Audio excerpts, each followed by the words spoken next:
So kung busy ka, daptol ka, pero nangita kag opportunity para sa imong pamilya, I'm here to tell you, this is real.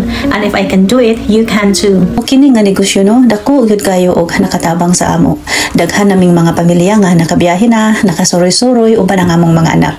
Og naka-experience na pud mi og luag-luag nga kinabuhi. Bisan pa man nagbiyahe mi, nagihapon mi madawat nga income kay ang among negosyo padayon gihapon bisan og asa mi paingon. So diri sa coaching call sa akong bana, diri niya nasabtan nga dili gid ni siya scam o dili pyramid scheme. Naiklaro nga monthly fixed income, mga bonuses o dili lang puro commissions. Kay registered among business diri sa Australia, tax write-off ang among mga gasto. Apil ang accommodation, airfare o convention tickets, tax deductible tanan ron. Na ako diri sa Gather and Grow Australia 2025, surrounded by real business owners from all over Australia and even other parts of the world. Real people, real results, buhi nga ebidensya nga tinuod gyud ni nga negosyo. Ug naa pa di ay legit nga online opportunity nga makausab sa kinabuhi. Kasi kaayo ko 5 kids, trabaho ug balay. Unya akong bana, super skeptical. Wala gid siya motuo sa ako sa una.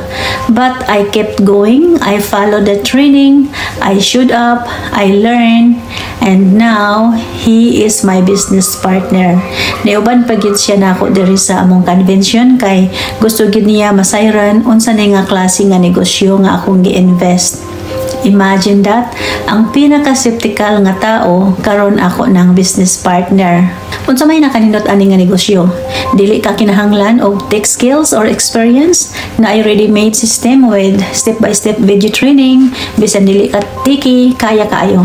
Personal mentoring and coaching og automation nga nagtrabaho bisan busy ka, tulog or on vacation. Makatrabaho ko sa balay or while nagbanding mi sa akong mga anak or bisan asa mi moadto. Para ni siya sa parehas nato nga mga busy moms, healthcare workers ug tanan nga gusto og extra nga income or time freedom.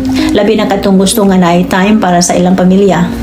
Og ang pinakanindot pagyud kay tudluan mo namo step by step kung giog sa pagsugod. I-register lang ang imong pangalan sa akong website.